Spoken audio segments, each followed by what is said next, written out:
Ya. 2003 akhir Desember saya ditugaskan menjadi direktur di Bank Syariah Mandiri, Hmm. ya, sampai dengan di tahun 2005.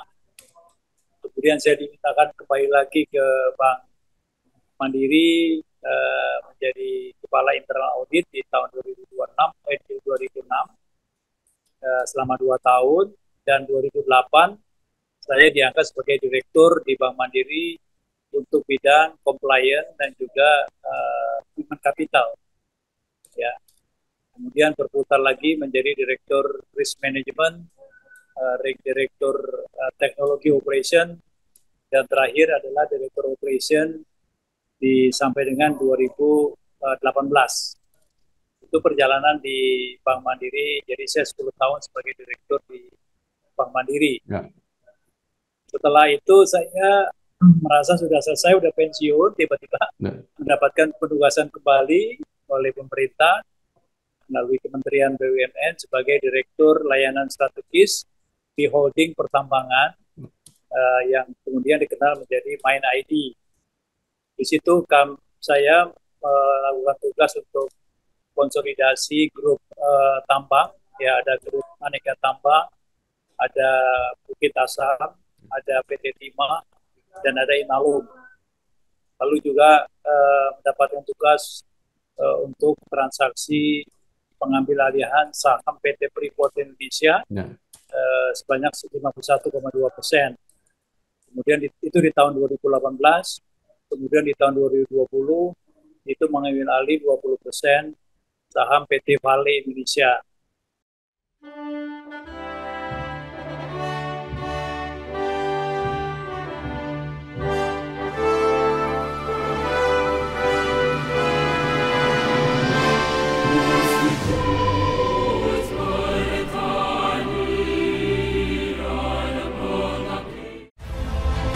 Nama saya Bambang Sadono di kanal Inspirasi untuk Bangsa. Unik juga. Pertama kali nulis IPB sebenarnya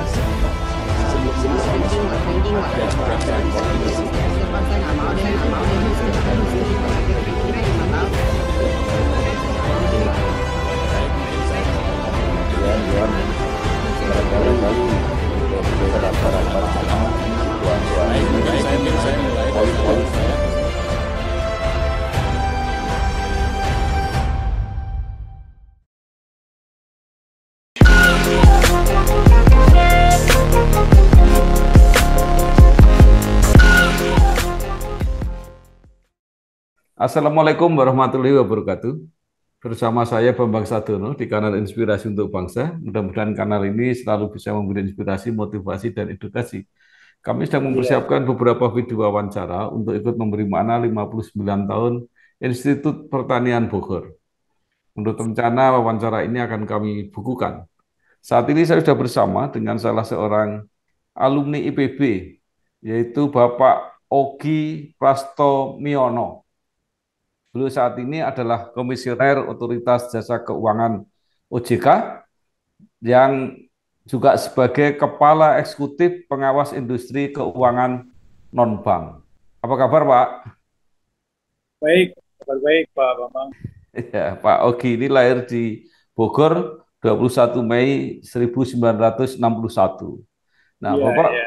Bapak mungkin mulai bisa bercerita ketika kuliah di IPB, lulus tahun 1984, kemudian berkarir di perbankan, bahkan pernah menjadi direksi di Bank Mandiri, kemudian juga menjadi direksi di Main ID, dan saat ini menjadi salah seorang komisioner di Otoritas Jasa Keuangan. Silakan, Pak. Ya, baik. Jadi saya eh, masuk ke IPB tahun 1980, ya, melalui program PMBK, ya, Ya, program Perintis 2 waktu itu, ya, di mana saya itu eh, dipilih dari sekolah SMA saya di SMA 1 Jakarta, hmm, lalu diterima, dapat undangan dari Pak Rektor pada saat itu, Pak Profesor Andi Hakim Nasution. Lalu saya tidak menyia-nyiakan kesempatan itu, karena ini adalah program PMDK ya, tanpa proses seleksi seperti program Perintis 1 waktu itu. Jadi tahun 80 saya masuk, biasa dilakukan di TPB tingkat persiapan bersama tahun 80, lalu kemudian pemilihan fakultas dan jurusan. Ya. Jadi jurusan yang dipilih adalah jurusan yang baru pertama kali dibuka. Ya, ini kelinci percobaan adalah jurusan Teknologi Industri Pertanian, PIN. Itu saya angkatan pertama. Dan kemudian selesai sampai dengan tahun di wisuda tahun 1984. Nah, saya di tingkat persiapan bersama itu juga saya ditunjuk oleh teman-teman sebagai ketua komti TPB apa namanya kelompok 2 ya. Kemudian juga di jurusan Teknologi Industri Pertanian saya juga menjadi ketua himpunan mahasiswa Teknologi Industri Pertanian atau Himalogin. Itu saya adalah ketua himpunan profesi yang pertama di Himalogin. Ya. Kemudian lulus tahun 1984. Pada saat itu ada pembukaan program di perbankan ya, itu di Bank Ekspor Impor Indonesia atau Bank Eksim, dan saya dibutuhkan pada saat itu karena pengelolaan program PPSN ya, program pembiayaan perkebunan nasional, dibutuhkan tenaga-tenaga yang punya mengenai pertanian ya, yaitu spesifiknya di sawit, kemudian di apa namanya perkebunan karet ya, kemudian ada program-program perkebunan lainnya ya seperti tembakau, ada kopi, ada teh, ada kapas ya. Lalu saya diberikan kesempatan sekolah ke Amerika mengambil S2 di Master of Business Administration MBA itu di tahun 1992.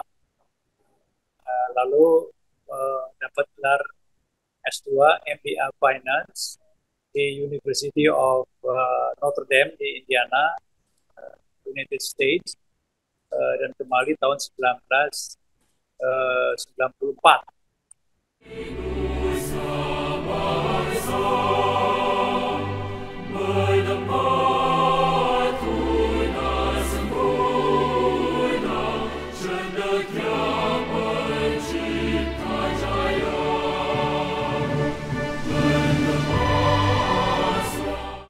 Lalu kemudian karir saya sudah berputar, bukan kaitan dengan pembiayaan perkebunan lagi. Saya dipindahkan ke bagian treasury di apa namanya di asset liability management ya, hingga menjadi kepala departemen di tahun 1997. Dan kemudian 99 itu ada krisis moneter sehingga seluruh bank itu bermasalah dan akhirnya di merger. Nah, kemudian saya merger ke Bank Mandiri dan saya terakhir jabatan di Bank Eksim sebagai Kepala Biro Penelitian dan Pengembangan.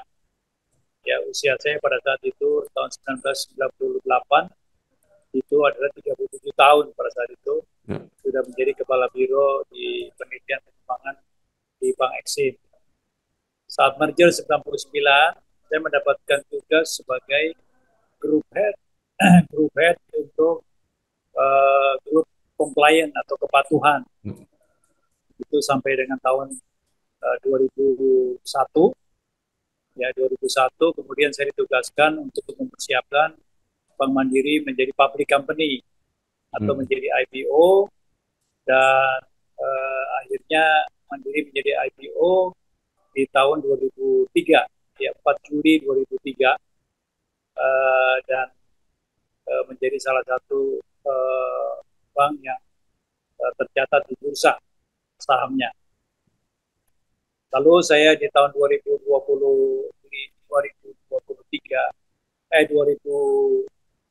ya, 2003 akhir Desember saya ditugaskan menjadi direktur di Bank Syariah Mandiri, ya, sampai dengan di tahun 2005. Kemudian saya dimintakan kembali lagi ke Bank Mandiri menjadi kepala internal audit di tahun 2006 selama 2 tahun, dan 2008 saya diangkat sebagai direktur di Bank Mandiri untuk bidang compliance dan juga human capital. Ya. Kemudian berputar lagi menjadi direktur risk management, direktur teknologi operation, dan terakhir adalah direktur operation sampai dengan 2018. Itu perjalanan di Bank Mandiri. Jadi saya 10 tahun sebagai direktur di Bank Mandiri. Ya. Setelah itu saya merasa sudah selesai, sudah pensiun, tiba-tiba mendapatkan penugasan kembali oleh pemerintah melalui Kementerian BUMN sebagai Direktur Layanan Strategis di Holding Pertambangan yang kemudian dikenal menjadi MindID. Di situ saya melakukan tugas untuk konsolidasi grup tambang, ya, ada grup Aneka Tambang, ada Bukit Asam, ada PT Timah, dan ada Inalum. Lalu juga mendapatkan tugas untuk transaksi pengambil alihan saham PT Freeport Indonesia sebanyak 51,2%. Kemudian itu di tahun 2018, kemudian di tahun 2020 itu mengambil alih 20% saham PT Vale Indonesia. Kemudian saya di akhir Oktober 2021 selesai sebagai direktur di MindID.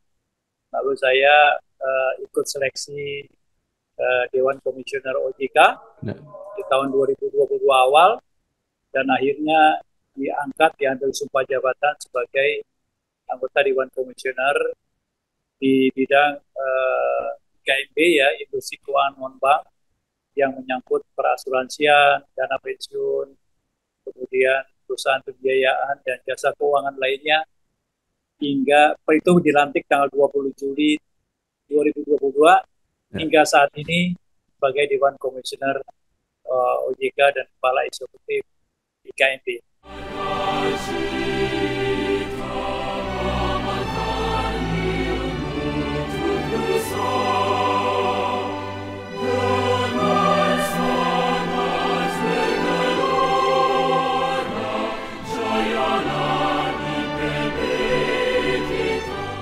Baik, sekarang di OJK, Bapak membidangi industri keuangan non-bank.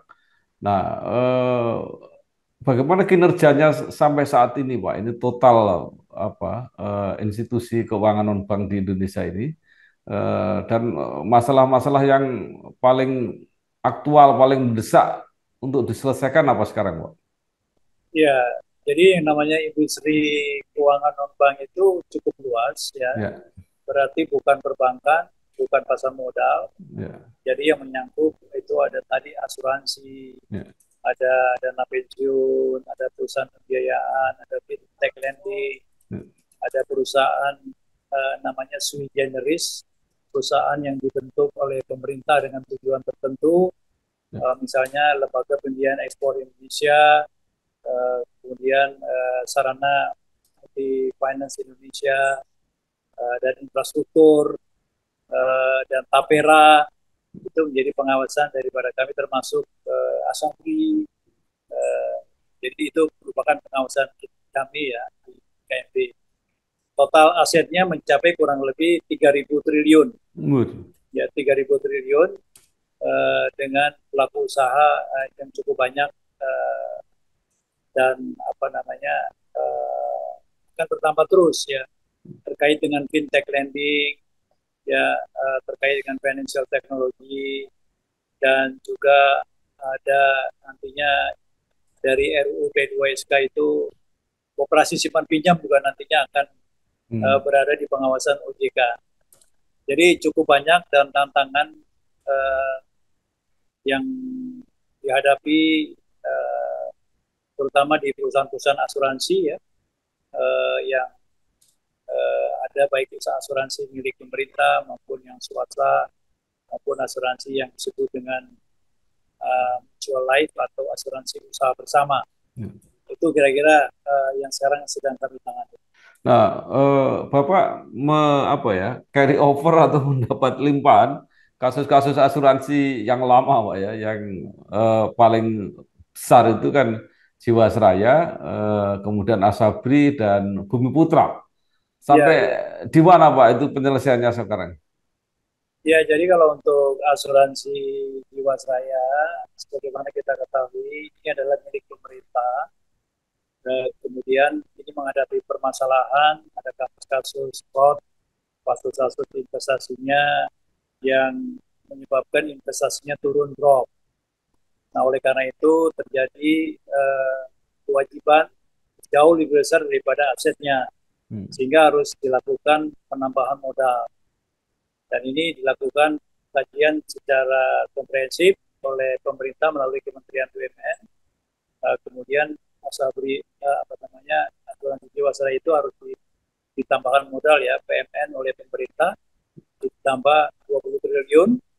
Kemudian ada ada penggalangan dana bentuknya dalam bentuk pinjaman sindikasi dari bank-bank himbara 6,7 triliun sehingga sekarang permasalahan Jiwasraya polisnya dialihkan ya ke asuransi ya, IFT Life ya. IFT Life adalah perusahaan asuransi yang baru dibentuk ya di bawah BPUI ya, Badan BPUI itu holding daripada perusahaan asuransi yang baru dibentuk ya atau dikenal dengan namanya IFG ya. Jadi nanti game Jiwasraya di mana ditransfer seluruh polisnya pada perusahaan baru yang namanya IFT Life. Nah ini masih dalam proses ya dan kalau kemungkinan terjadi kekurangan modal, jadi pemerintah pun akan juga menambahkan modal sehingga diharapkan hampir seluruhnya dari polis-polis yang ada di Jiwasraya akan ditransfer ke IFT Life dan nanti akan diterbitkan polis baru. Dan kalau polis baru itu nanti akan bisa dibayarkan manfaatnya sesuai dengan polis yang baru tersebut. Kira-kira begitu yang mengenai Jiwasraya.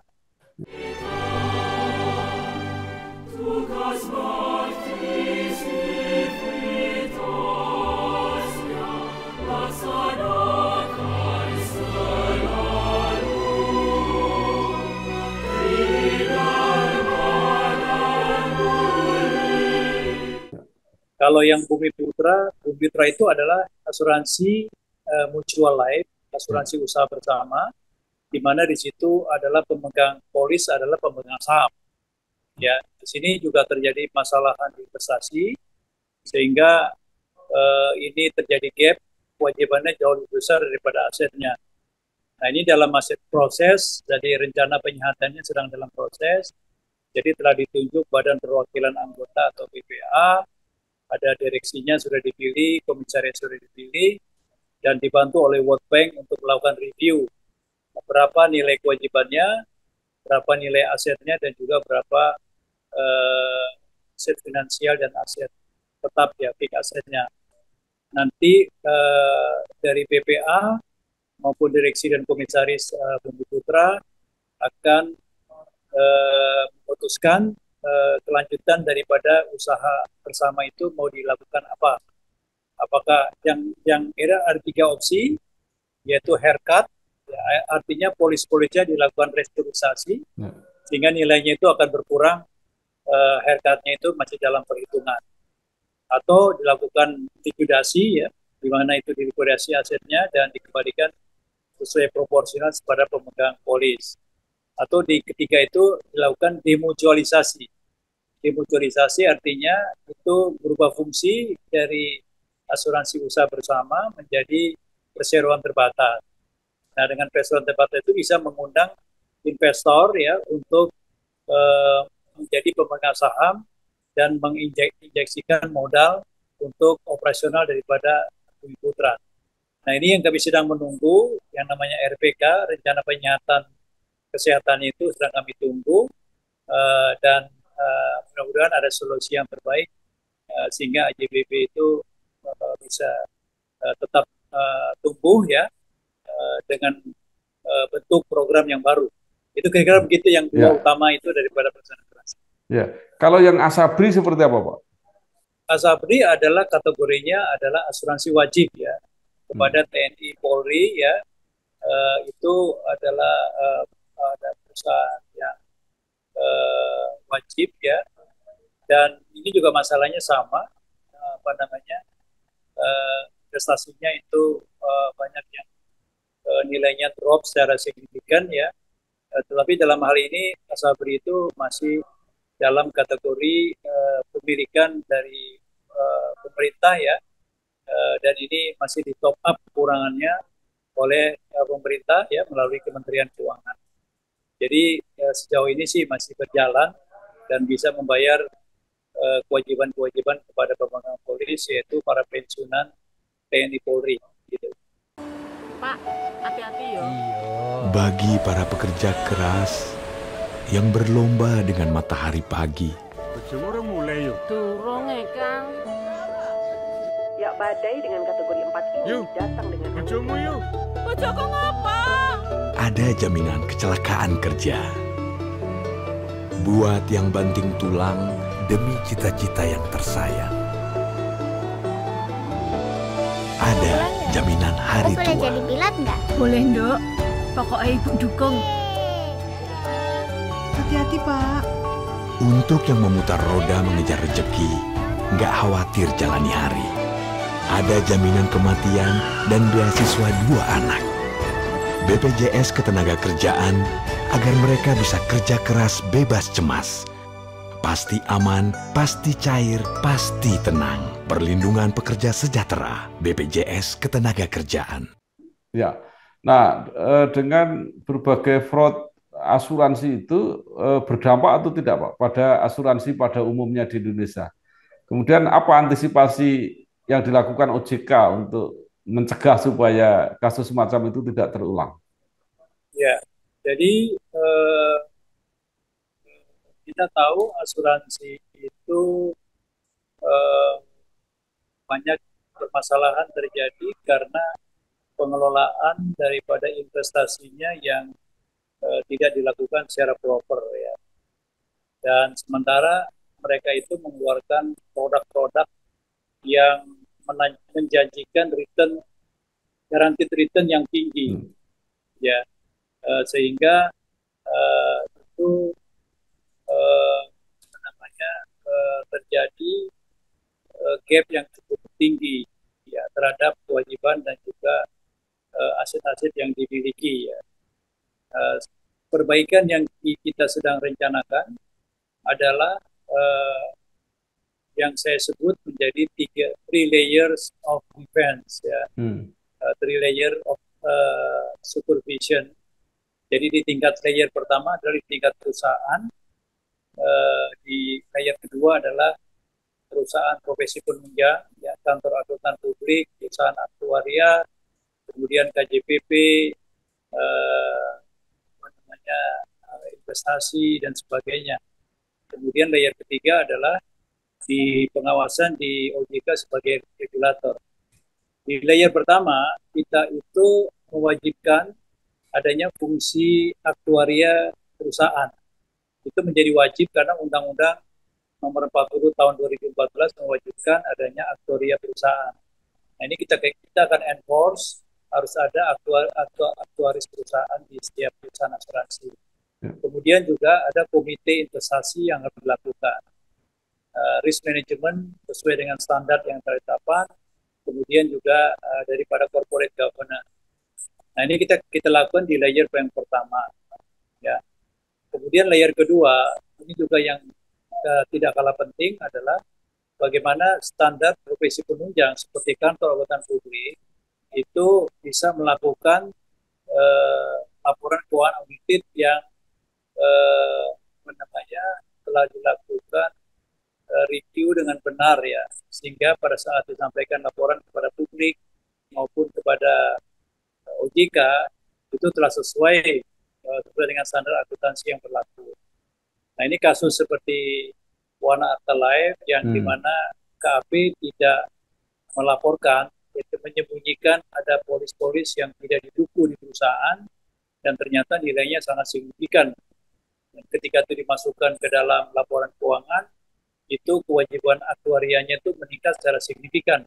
Ya. Akibat peningkatan itu maka ekuitasnya menjadi negatif dan rasio risk based capitalnya itu di bawah 120% atau bahkan negatif. Nah ini dengan kondisi itu kita akan memberi peringatan untuk perbaikannya mulai dari peringatan 1 sampai ke 3, lalu nanti kita akan lakukan pembatasan kegiatan usaha. Dan kalau itu tidak dilakukan juga, maka akan dicabut izin usahanya. Itu yang terjadi pada Wana Arta yang kemarin tanggal 5 Desember baru saja kita cabut izin usahanya. Nah, jadi ke depan juga kami memperbaiki regulasi terkait dengan unit link ya di perusahaan asuransi jiwa terutama, di mana unit link itu dijual secara tidak proper kepada konsumen yang belum paham mengenai produk asuransi. Karena unit link itu ada komponen proteksinya, tapi jumlahnya relatif sangat kecil, sementara ada porsi investasi. Investasi itu kalau nilainya turun, maka itu risikonya ditransfer kepada pemegang polis. Ya, nah ini yang tidak dipahami oleh pemegang polis ya, sehingga dia mengalami kerugian.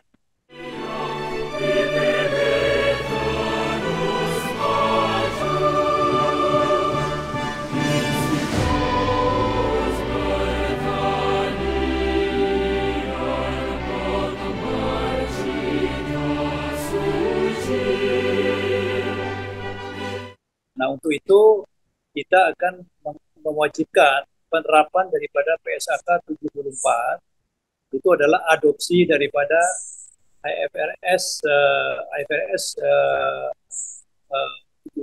17 ya, mengenai kontrak asuransi. Ya. Nah, itu kita berlakukan nanti 1 Januari 2025.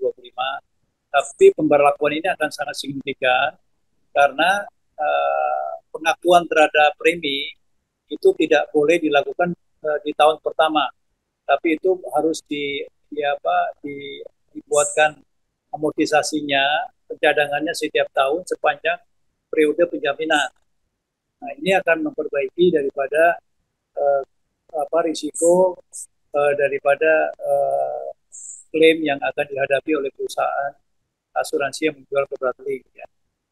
Ya, jadi kita memperbaiki regulasi, menerapkan PSAK 74 dan juga tadi 3 layers yang kita akan lakukan.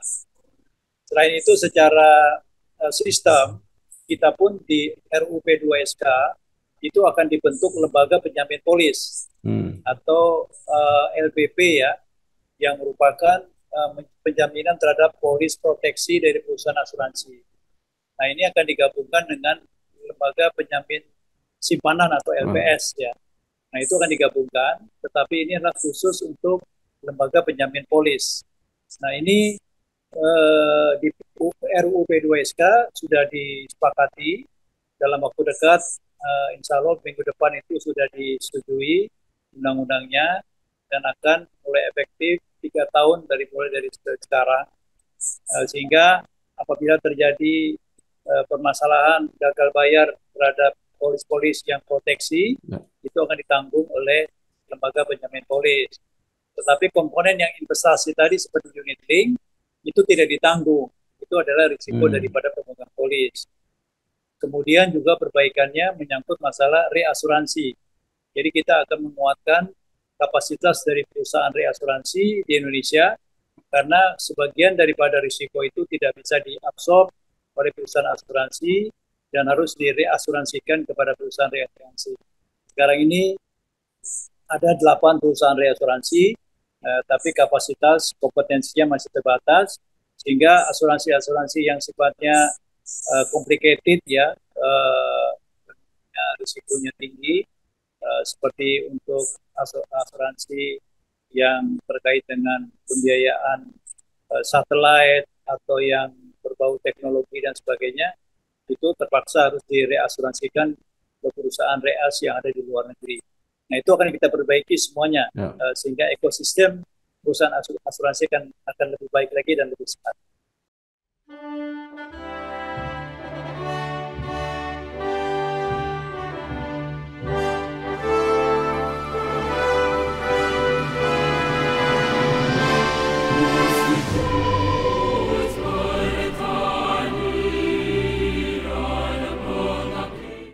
Ya, sekarang yang nggak kalah menarik adalah perkembangan bisnis fintech, Pak. Termasuk pinjaman online yang sering ada masalah di masyarakat. Ini seberapa jauh ditangani OJK sekarang, Pak? Jadi fintech itu kita bahasakan itu peer-to-peer lending. Jadi ada peer ke peer yang lain. Artinya itu ada lender, kemudian ada borrower. Kemudian ada yang memiliki platform, ya, telepon di tengah-tengah. Jadi ini adalah suatu bentuk layanan jasa keuangan untuk bisa memenuhi layanan yang selama ini belum bisa dilakukan oleh lembaga jasa keuangan yang sudah lebih dahulu, seperti perbankan, seperti multi-finance gitu. Ini adalah yang sifatnya borrower yang unbanked atau underserved yang masih belum bisa dilayani ya. Jadi sekarang ini sudah tercatat 102 peer-to-peer lending ya, P2P lending yang telah berizin oleh OJK.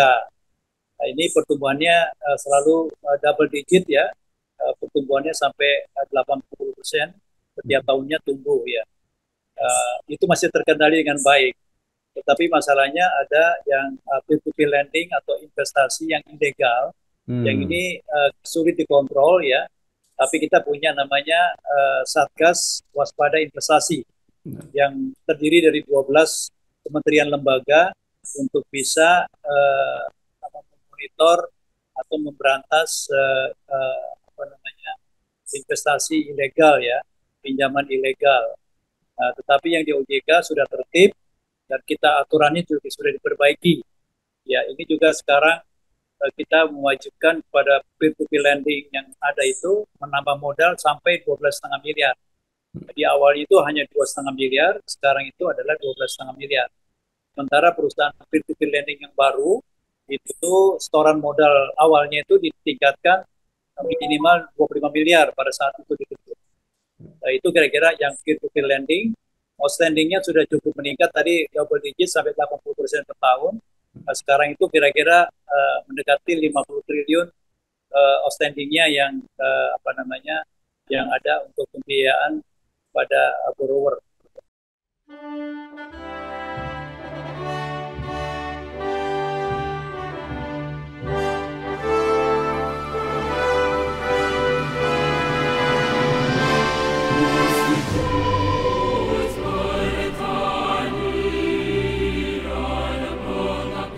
Nah, kemudian yang tidak kalah menarik itu adalah lembaga keuangan non-bank, tapi yang tidak di dalam pengawasan OJK.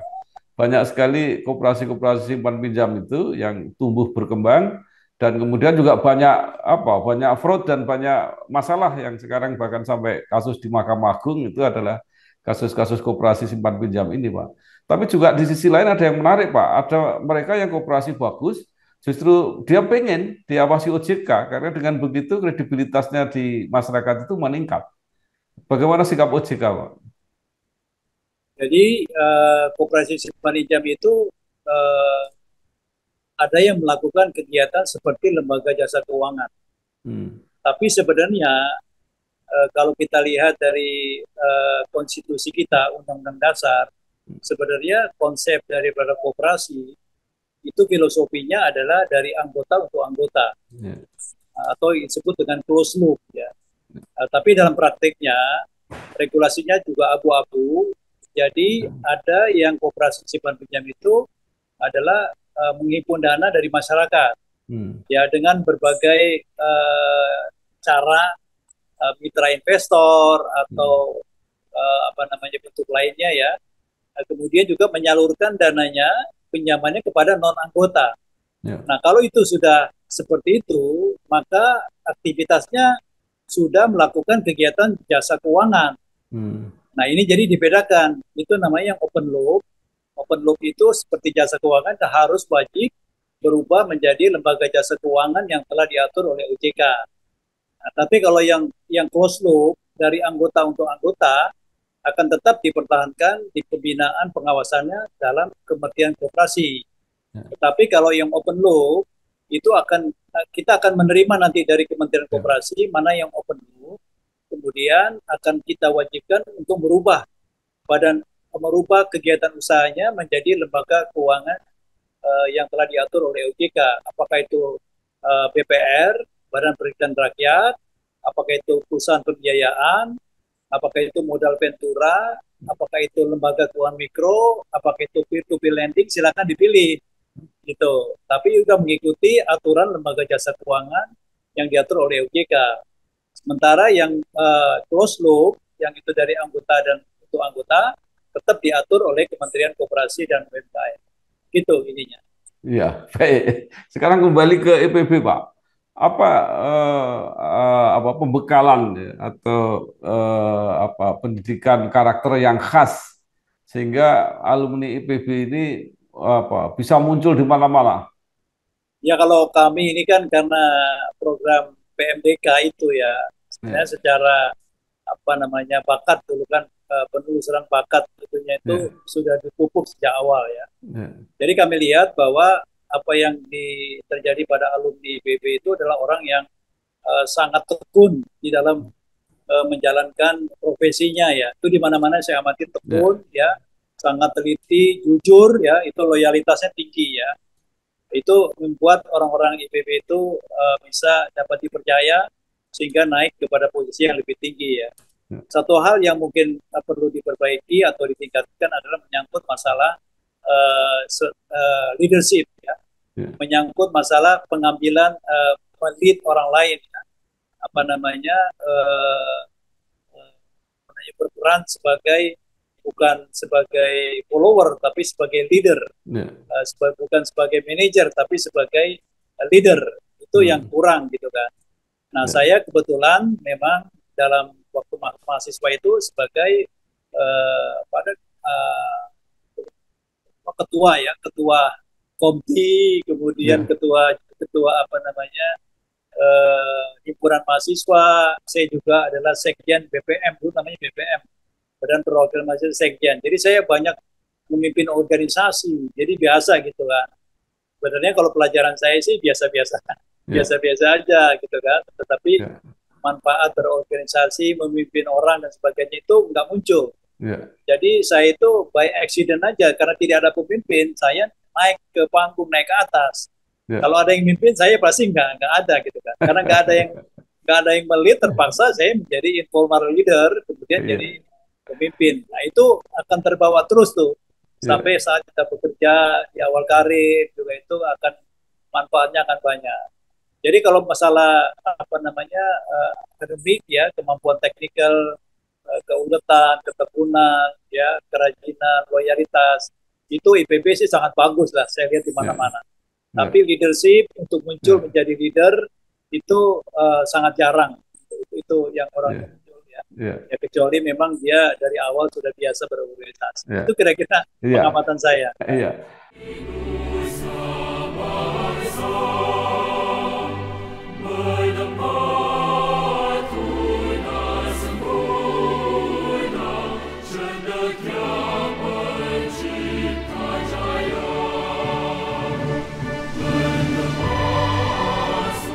Terakhir Pak, justru sekarang IPB mulai menerima mahasiswa baru, khusus dari ketua-ketua OSIS Pak, ketua-ketua OSIS SMA. Nah, bagaimana pendapat Bapak? Ya sekarang kebalikan, jadi harus dibalance antara kemampuan organisasi dengan kemampuan akademik, gitu kan. Ya. Jadi ini nggak bisa dipisahkan, dua-duanya bareng. Ya. Kalau dulu modelnya kan model PMDK itu kan akademis, Ya. dia ranking keberapa di sekolahnya diterima. Jadi secara akademis sebenarnya dia itu bagus. Ya. Tapi tidak semua yang akademis bagus itu punya kemampuan berorganisasi, bersosialisasi dengan baik. Nah, Ya. kalau sekarang adalah ketua OSIS, apakah dia punya akademisnya bagus atau tidak? Nah, jadi kan itu harus seimbang antara itu dengan yang lain. Ya. Nah, kemudian yang kedua juga itu kita di alumni ini kelihatannya kita itu kayaknya single fighter ya. Kita sendiri aja gitu kan. Kita menjadi di karir yang tinggi ini ya karena sendiri gitu, bukan karena alumni atau karena konektivitas kolusi kepada ini nggak ada. Itu kita tuh memang terkenal kita single fighter ya. Dibandingkan dengan alumni, katakan alumni yang lain lah, itu ada grupnya kuat ya. Kalau orang ini alumni ini dapat segala prioritas dan sebagainya. Kalau kita rasanya itu bukan karena itu, karena lebih kepada individual kira-kira begitu. Baik, terima kasih sekali Bapak Ogi Prastomiono, Komisioner Otoritas Jasa Keuangan OJK, Kepala Eksekutif Pengawas Industri Keuangan Non-Bank. Banyak sekali yang sudah disampaikan, mudah-mudahan bermanfaat untuk kita semua, khususnya para generasi muda yang masih belajar, untuk mendapat inspirasi dan motivasi dalam menyongsong masa depan yang lebih baik.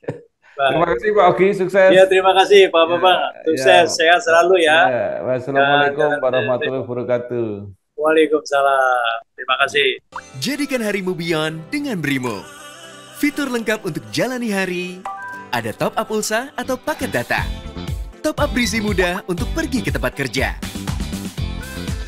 Bayar praktis dengan Kris. Belanja online makin asik, tinggal klik. Mau transfer pun tak jadi masalah. What a Beyond Day. Brimo, mobile banking yang pas buatmu. Sama saya Bambang Satono di kanal Inspirasi untuk Bangsa. Juga pertama kali nulis IPB sebenarnya sebelum